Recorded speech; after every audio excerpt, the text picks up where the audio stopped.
For me, I would use technology to scale things that I cannot, as a company or as a person, achieve myself. So that would be my take on it. If I cannot do that, then it's important to identify certain traits for a job, then yes, maybe. But I built the team in Qureos through intuition and gut feeling, and it's been going well so far. I personally don't think that the technology itself can be unbiased, 100%. Right. It can, because the technology is going to be an objective thing. It does things by saying, do this, do that, do this. If you see this pattern, do that, and it learns sort of over time. But what I think technology will be able to do is to free up people from their daily tasks, manual tasks. And in recruitment, for example, that's important because now employers don't have to go through all the CVs themselves. Now they can focus on relationship building with candidates.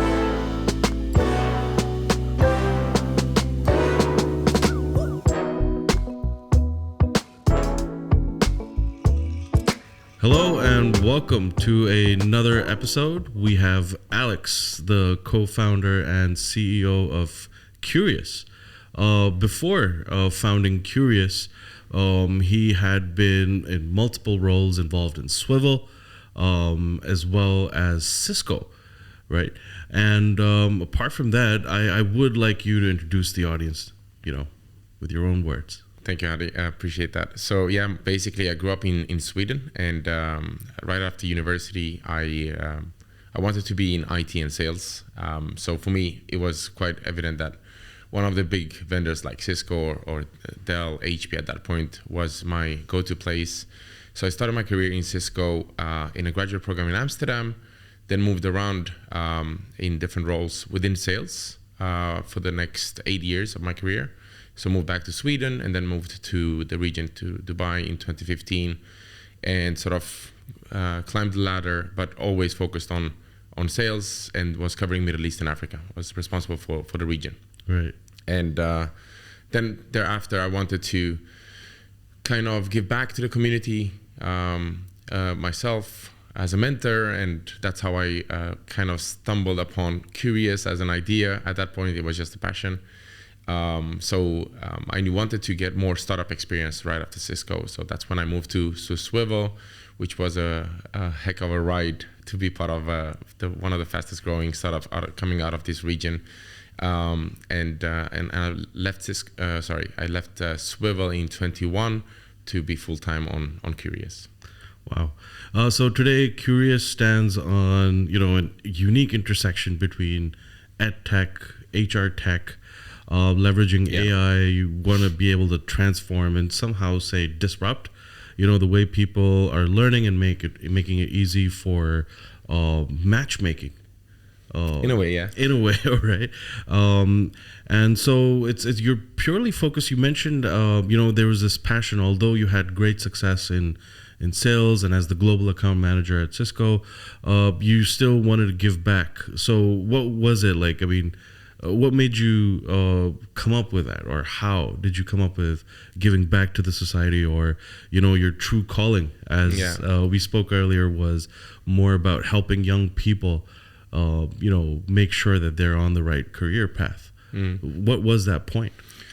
So it's a bit personal for me, and it comes back to the graduate program that I mentioned when I moved into Cisco. At that point, I moved country. I wasn't that confident myself. I didn't know very well. English wasn't my native language as well. So I was going for a sales career in a foreign country in English. So my confidence level was low in Amsterdam. But then once I entered into that sort of program, a year-long program, very intensive, I had a lot of mentorship. And at the end of that year, that really changed me completely from A to Z. It wasn't thanks to the program or the curriculum, but a few handful of mentors. That's number one. Number two. That's so important. Very much, at least for me. You're lucky. Yeah. This is one of the reasons why we created Qureos, because we wanted to give that luck to many more people. I was lucky to be at the right time and at the right place. And the second part of this was that those same mentors open up new job opportunities. I moved to Dubai because of one of those mentors. I would never have gotten that job otherwise. That job in itself would require 4 or 5 years of experience. I got it after 2. Which one was that? The Cisco job in Dubai, essentially. So it was an internal movement, right. But I would never have had that opportunity. So mentorship opened all of these doors for me. So when I moved to Dubai, I realized, damn, these opportunities is really just because of these couple of mentors that I had. So I wanted to give back. And I started doing that internally. So the alumni of the same program that I went to in Cisco. And then I started doing that at the campus. So Cisco is literally next door to a couple of universities. It was very easy to engage with students. And that's how I sort of started to engage with a few students. And I had a few, 5, 6 at that point in time in the beginning. Right. So Swivel was before Cisco, or no, after. Okay. Yes. Right. So Qureos was founded in 2021. Right. 2015, you were here in Dubai with Cisco. With Cisco, yeah. And then Swivel. So after this successful career, like, how does one really, take a step back and, like, I have this going for me, but it's high time, or it's about that time where I go out and found something that could really.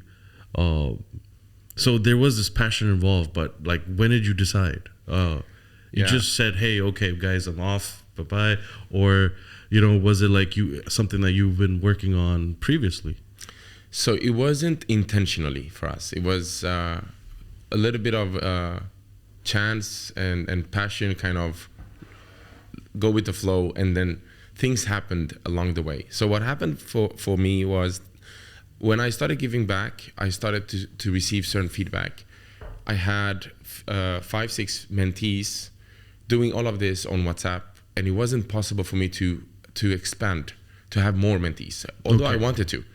So one way for me to try to do this was to let me create the first website, or a website in which they can just post their questions, and I will get an email for each question. A way for me to kind of organize things. So you started the mentee. You had mentees on WhatsApp only. Okay, a couple of them, and then I had more that wanted to sort of get help. Were they like juniors from Cisco or Swivel? Some juniors, about 2 from Cisco, and then the rest university students from the campus. Let's put it this way: how would you, or what would you tell these, or the younger audience that we have, how not to feel awkward while approaching a mentor? For me, I can only speak for my own experience, but I would say be clear with your intention. The worst thing you can do with a mentor, because these are usually experienced people, very busy, and be clear to, hey, I see you like this type of expert. I really admire or inspired by XYZ. I would love if you can spend X minutes with me, and I'd love to learn XYZ from you. That clarity is important, because then I know what to do. Being very clear. Yeah. So don't have a hidden agenda, essentially. Okay. Yeah, that makes sense. And I mean, when you say clear, specifically, okay, I need a mentor in sales training. I need a mentor in product management, or even more specific than that. I would say presentation skills or negotiation. Okay. To that specificity, I'd say. Lovely. Yeah, that's awesome. We've had a few coaches on, our podcast as well, and clarity, of course, is one thing. But, in some cases, we're identifying whether, I need a mentor is actually the starting point. But moving on to the process of Qureos, there are traditional recruitment companies out there. There are, how does this, differ? How does it, how did you see that, or how did you take on that challenge? There are some huge names out there. So, definitely you saw the opportunity, you saw the gap there, and the opportunity landscape is also huge. But what were some of those initial challenges that you faced? With Qureos, you mean? With Qureos, yeah. I would say to build a team is probably the hardest part to do. And if you are an early stage startup, it's you, the founders, some 1 or 2 early employees that have been there, kind of founding team. There's nothing. The tech is crap at that point, and you get funding, and now you need to build. imagine from the other side, if you're asked, hey, do you want to join this? You need to have a conviction on a different level to join something like that at that early stage. Right. So how do you do that? How do you find people like that? That's hard. How do you even assess something like that in an interview? Is even harder. So that was probably the hardest part for us. We've done a great job. Our team is absolutely amazing, and for them this is a mission. It's not a job. And I think this is one of the both the hardest but the most important part to nail in any startup in the beginning. The team, of course. The team is absolutely the So hardest. your initial team, were you out there looking for a co-founder? Did you think you needed a co-founder? Did you think that, hey, you know what? No, I need someone to specifically look into some operations aspect? I mean, I'm sure, you must have contacted a bunch of people around in HR, found out their challenges, their pain points, and then also probably interviewed a lot of, young people graduating. Definitely, yeah. So we are 3 co-founders today. So myself and Mehad, we started Qureos from day one, and then when I was at Swivel, I met another person. His name is Osama. Together with Osama, we sort of launched the Middle East region for Swivel, and we built a team as well. And by working very closely with him, this was in the middle of COVID. He traveled to Saudi to launch the market, got stuck there. I was stuck in UAE, so we tried to launch the market remotely, and it was just a natural fit for us to work together. And so he also joined as the 3rd co-founder, and then through our direct network, we built that first initial team. And from there, it just became like a sort of virus where other people wanted to join in, and now we are a almost 40 people team that just focuses on driving the train forward. 40, yes. That's amazing. And this is just in a matter of 2 years? A little bit less than that, yes. Wow. Full time, we've been literally 1 year now, from Feb last year. That's awesome.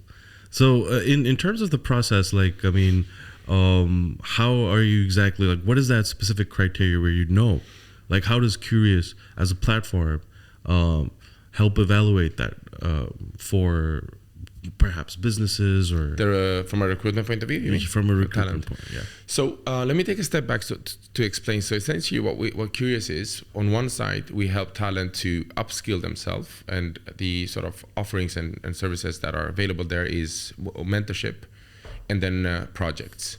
So through projects, you as a user can increase your work experience and work on real world projects that are designed by industry experts. These are the mentors essentially. And if you need help on the project, or you need career guidance, interview prep, whatever that is, you can always book a mentorship session with any of the mentors. One-on-one, yes. Okay. So this is what's happening on the talent side. What this gives us as a platform is a lot of data points on the users. And this is not just data points that they put in, we have that, but also recommendations or feedback from the mentors, and also performance. How was their performance in the projects? This is then exposed to the employers. But the employers as well, if you are an employer and you want to hire for a particular job role, you'll put in all your criteria. These criteria could range from functional skills to cultural to personality, whatever that is. And from there, it's all about doing matching. So we are not building a job board where you as an employer post a job and wait. Yeah, and then you get swarmed with CVs, resumes, irrelevant. Exactly. So you're going to expect a handful of candidates rather than hundreds. And see it as, I hate to say it, but Tinder for recruitment, essentially. So Qureos is not a Tinder for recruitment, or it is? It is. It is. It's more of a match service, so matchmaking, rather than a job board. Right. So, I mean, you're also asking the talent, what is it that, they're actually looking for? And then exactly.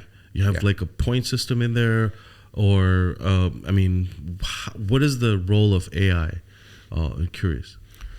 So for the matching itself, there's multiple things that happen. So number one is to obviously understand the job description. And one of the problems that we have with employers is what they're looking for and what they write in the job description is not the same.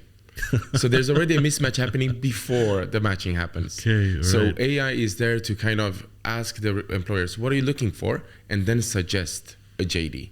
for that. So you must have a particular format for them to answer that question, right? I mean, yes. They copy paste the JD, perhaps, and roll it out to different platforms.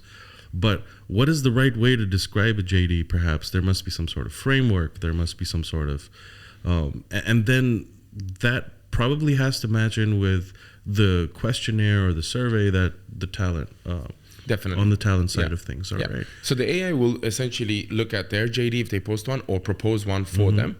And then from there, the employer will be able to obviously put in all their criteria, whatever that sort of matching criteria is. And the AI does the rest. The AI takes it as far as not only matching with the candidate, the job with the candidate, but also making sure to capture the intent. So you can be matched as a candidate, but you might not be interested. Right. So as an employer, you want to know who is the match, but also who is interested out of the match. Right. And that's how we are essentially giving you a very vetted, qualified pipeline of a handful, so that you can just take it forward. Just something on top of my head. I mean, I came across a few platforms as basically using facial recognition technology and emotional understanding, or basically their intent. So do you think that is, I would say, ethical to some point, where when in interviews, real time, you could tell with AI, what their mood is, what their intention is? Is that something that you feel first? There's a two-part question. One, do you find that ethical? And second, how useful can something like that be? Okay, this is gonna be my opinion, and I'm not saying it's right. That's what I want. Yeah. So I'm a people person. So I think that one should always hire to a certain extent based on functionality and facts, but a lot of it should come from gut feeling. How does it feel? Like, we're having a conversation right now. Am I getting energy from you? Are you a vibrant person? If that is required for the role, you have your answer. You don't need AI and tech to tell you that. Of course. For me, intuition, guys, intuition. Exactly. For me, I would use technology to scale things that I cannot, as a company or as a person, achieve myself. So that would be my take on it. If I cannot do that, then it's important to identify certain traits for a job, then yes, maybe.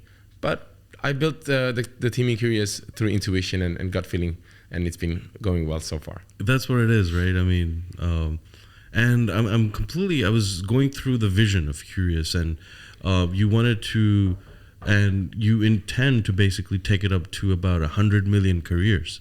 Yes, we want to accelerate 100 million careers. That's our and I'm all target. For that vision, but what is that thing that's driving it? Are you dependent on technology, the matchmaking, the AI? How do you intend to do that? Please share that. So first and foremost, when we put that goal, it was out of thin air. We wanted to put a large enough number that was almost unattainable. And then if we attain it and achieve it, then just put another zero to it. But joking aside, for us, if we look at the target audience that we're helping, it's essentially early in career. When you're early in career, you just graduated, there's a few personas we're talking about here. You're either a graduate that went to the wrong university or program and you figured it out too late. And you're lost. I was one of those. Or you took the right decisions, thankfully, but then you're still lost. Or you're the third one that have some connection, some network, and you're the lucky one, but this is a minority. So what do you do now? And for these people, we need to sort of empower them. They don't want to learn. They've just learned for the last 12 years of their life, probably even longer. They want to execute. They want to execute, and they need a guidance. Yeah, that's where mentorship comes in. This is what I got through Cisco, and this is what accelerated my career, and that's where the mentorship comes in. But on the other side, the employers, if you look at the global trends in recruitment, you'll see the hiring goes from CV-based, resume-based hiring to skill-based hiring. So how do we empower the youth now to be able to showcase their performance? That's where project comes in. And these are micro projects in which you can quickly work on a very small task assignment and showcase that. And so the idea here is to empower them to expose the talent with the relevant mentors, projects, and jobs, and match them with those three. And then as soon as they sort of achieve their career goals, and that could be, for example, to start a startup, that could be to, for example, get into tech or XYZ company, then it's one career accelerated. And that's how we define it. And we measure this in Internet in Qureos. Interesting. How do you do that? Because obviously everyone's career goals could possibly be different. Yeah. So for us, we ask them simply, what is your career goal? And that's mapped into the platform? Right now, in the early days, yes, but obviously the more we build in terms of tech, we'll be able to measure a lot of it, but not all of it, of course. We'll be able to measure most of it, but not all of it. But the most important for us is to measure the transition from campus, so to speak, to the workplace. Did this person, campus did Hady, to workplace? Interesting. Exactly. Did Hady, that was graduated, get the guidance they needed, and then applied for XYZ jobs and got an interview and a job? Yes, perfect. That's one. And that's how. What about the people that, I mean, I know that we've been speaking on, the early stage of the career, but I mean, a lot of people spending perhaps 5 to 10 years on their career path can seem to be lost. Can they join the platform as well?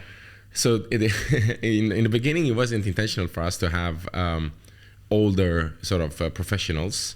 But if you look at it from a definition point of view, when you do a career change, you're essentially, let me put it in quotation, a rookie in that sense. You need to build your experience, to build your network. So you're kind of in the same spot as a graduate in that sense. So definitely, we don't restrict the platform for anybody. Mm-hmm. Anybody can join in. And if you find it interesting for you, then join. We've had many users that are mentors that are now on the candidate side because they find other mentors interesting, and so they created a mentor account and then a user account. Or we had people in their 40s restarting their careers in a completely different field with Qureos. Right. So I mean, how much, I'm curious, you've had a great sales career, right? And I mean, I know, once you started Qureos, you still find yourself in the sales aspect. But in terms of sales, let's say mentors, how many of them are on the platform? How many people? I'm curious. A lot of these young people say, hey, sales, no, it's not for me. I don't want to do it. But they somehow end up taking that real estate job or, in that sales and they actually succeed. Even the fact that you mentioned that, you were here because of some of the mentors, how do you make sure that, Qureos itself as a platform is unbiased? There could be specific mentors that may choose out, a couple of their mentees over the others. So how do you make sure that, it's balanced, it's unbiased? So from trying to understand the question, so you mean how do we make sure that the platform is unbiased from a mentorship point of view? If you are leveraging AI and we are leveraging, perhaps that was the purpose, but I'd love to hear, your thoughts on that. How is the platform, the AI, unbiased? Ooh, that's a broad question. So I personally don't think that the technology itself can be unbiased 100%. Right. It can, because the technology is going to be an objective thing. It does things by saying, do this, do that, do this. If you see this pattern, do that. And it learns sort of over time. But what I think technology will be able to do is to free up people from their daily tasks, manual tasks. And in recruitment, for example, that's important because now employers don't have to go through all the CVs themselves. Now they can focus on relationship building with candidates. That's number one. Number two, AI will be able to highlight the important parts, not gender, none of this sort of data points. That's there. You mentioned gender that's... But instead, focus on highlighting this person is a match because of ABC skills. And this person has achieved this or worked with that project, was recommended by that mentor. And that is what we want to instill on the recruitment side. Then on the mentorship side, it's the candidates based preferences essentially that are matched with the ability to deliver on the mentor side. So we have mentors that can teach or mentor in ABC topics, and Hady has a career preference to get into Cisco or Amazon. Then we do the match. The best case scenario that we have is when a person, a candidate wants to get into, let's say, Amazon, and then they get matched with an Amazon mentor, because that's a perfect preparation to get into that career for you. Right. Awesome. Yes, that does answer the question. Thank you. I was just thinking about Qureos, and must be pretty difficult or challenging to just stay up to date with the continuous evolving nature of Edtech and hrtech. Or is it just that it appears that way, or has it been like stagnant throughout, and then there's been a slight increase in the changes or technology driven changes or trends in hrtech? How do you keep up with those? Ooh, that's a very good question. Now with ChatGPT, I think a lot of it is going to change. But honestly, what we do, and personally what I think is trends is a result of the market demand, whatever trend, as a concept. That's how I see trends. And for us, being an early stage startup, the best we can do right now is not try to be on top of trends, because then you're going to lag a bit. It's stay close to the clients, to the users, because if you do that, then you're following the market, and trends are anyways indication of the market movement. So right now I don't honestly care so much about the trends. Wow. I just make sure that I listen to the users, I listen to the mentors, I listen to our employers, and we build based on their feedback, and hopefully that's gonna result in us building the right things for them. Amazing. So you mentioned Qureos is in the UAE, in Saudi Arabia, in Egypt. So from a user-based point of view, we have users from more than 100 countries right now. We have access to a talent pool of about 10 million, but in our direct talent pool, we have more than 250,000 candidates, about 1,000 mentors, and more than 1,000 employers today. So that's a large global footprint, but we are focusing locally. So we're focusing on UAE, Saudi. We have already a big establishment in Pakistan. And once we sort of have enough user base of the three, so employers, mentors, and candidates in each country, then we take it. So how did you choose, having your having a team in Pakistan? Like, what was one of the reasons for that? Usama. Okay. The third co-founder is from Pakistan. He's Canadian Pakistani, and obviously we, coming from Swivel, both of us, we had a lot of colleagues in Pakistan from Swivel. Okay. So that's how we sort of started. It's just Pakistan for me is such an untapped market. From a talent point of view. Absolutely. It's where India was maybe 10, 15 years ago from a talent point of view. That's where Pakistan is right now. So if you want really good talent that are super motivated, they speak very well English, it's been awesome for us. That's great. Wonderful. Yes, absolutely. As long as, an organization is able to embed that vision, that passion into the workforce, and you have the right mentors, it could be driven in the right way, for sure. Absolutely, yeah. That's amazing. So you said about 40 people right now. Where's the headquarters? You guys are headquartered here in Dubai. Yes. And how does that help? Like, wow, it's a melting pot. Like, we've heard throughout. You've got so many different talents coming in. And does that somehow lead to, there's a specific term called brain drain. I feel Dubai is responsible for a lot of brain drain in some countries. In what sense do you mean? In terms of the talent, like is it true that you have a lot of better talent here in the Middle East, in Dubai, or? Very interesting. Depends, I would say. It depends, because if you're looking for certain deep tech or certain specific skills, I wouldn't say Dubai is the right place. Okay. AI, ML is Dubai. There is some, but Dubai is definitely a laggard from that skill set point of view. I think the government, and there's a lot of push towards that now. So we're gonna see a change in it. But a few years ago, you will definitely have to hire from outside and bring them here. For us, because and most of the startups, when you start, you won't have the tech ready. You will have to do things manually to validate the hypothesis, and then you build for it. So the initial skills that you need is probably not this deep tech. It's ops people that want to roll up their sleeve and just go-getters essentially. And there's a lot of it here. And the startup ecosystem is booming a lot. So you'll find a lot of people in the startup ecosystem that wants to jump ship and build things. So I would say what you can find here is builders. All right, a lot of builders. That's amazing. This led me to another point where, like, how does one know that they could be a mentor? From the mentor side, you mean? Yeah. Or how would you vet a mentor at that point where, hey, you know what, I have a few extra hours to myself, or I feel like, I need to give back? Like, what is that point where someone decides, hey, you know what, I'm going to go on to Qureos and I'm going to sign up as a mentor? Yeah. That's a good question, actually.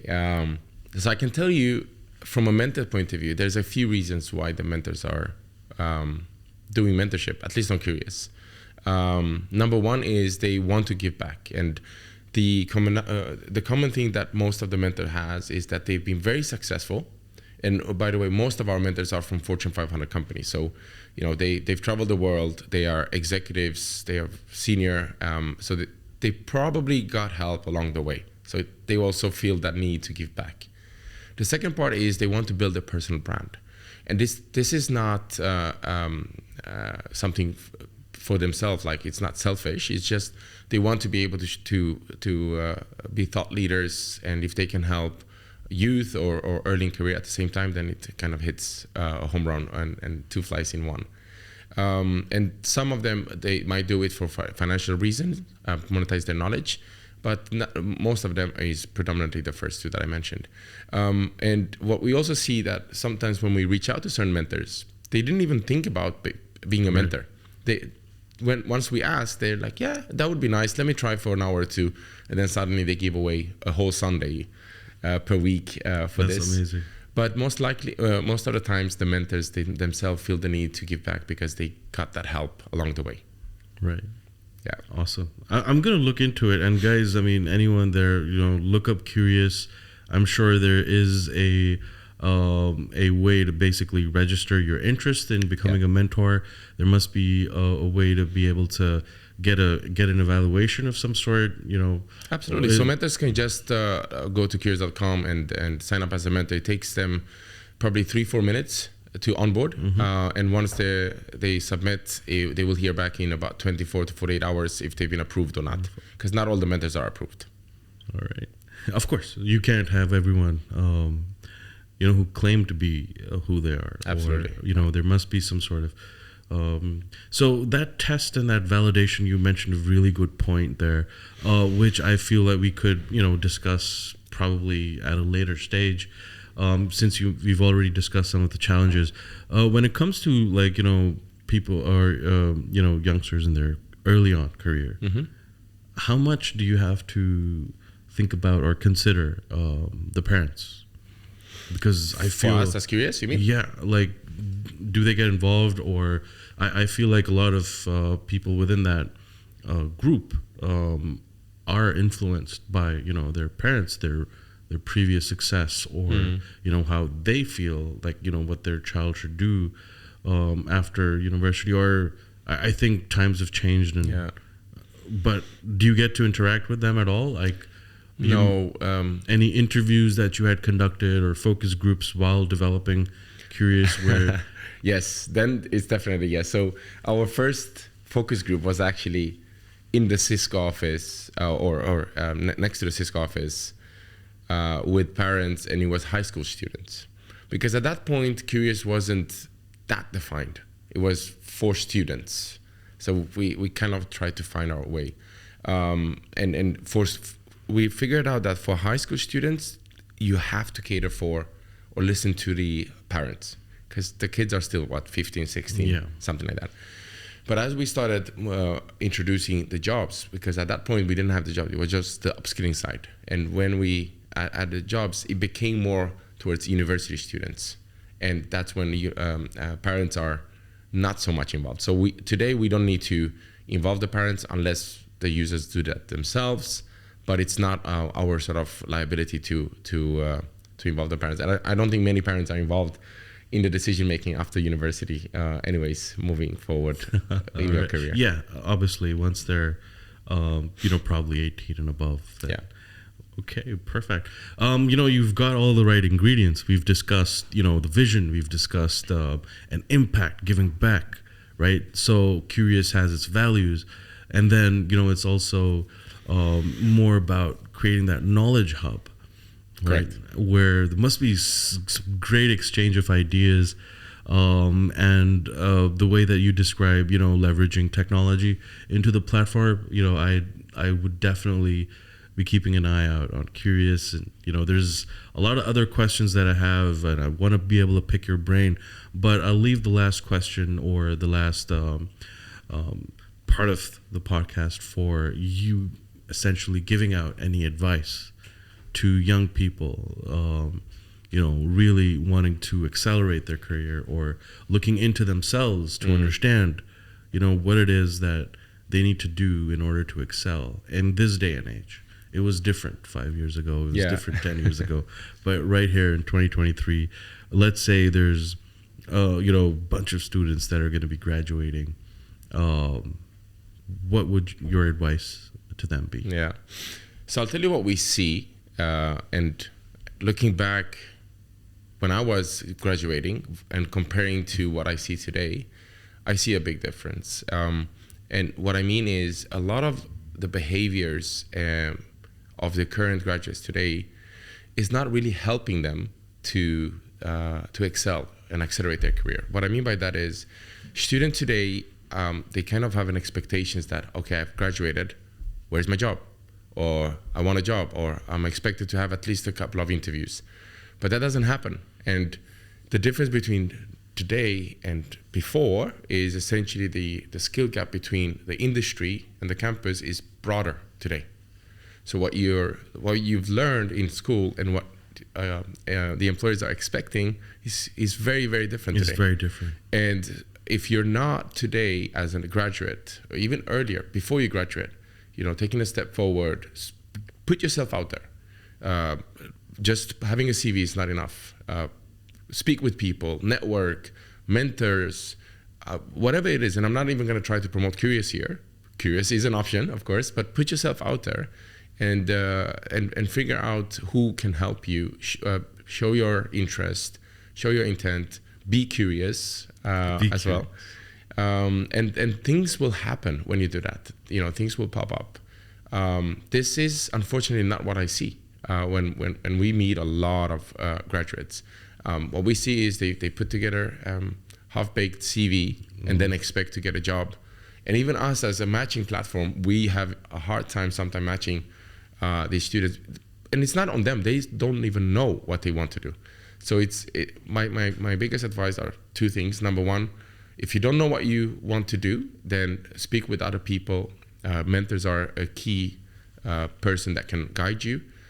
If you know what you want to do, then put yourself out there and don't rely on job boards. Don't rely on CV. Network. Mentors, and speak with people so that you can sort of knock on more doors. Be open to feedback. Absolutely. Yes. Right. That's amazing. That's a great piece of advice there. What is next for Qureos? Oh, so we are putting our head down and building right now. We are going through a massive growth in terms of user base.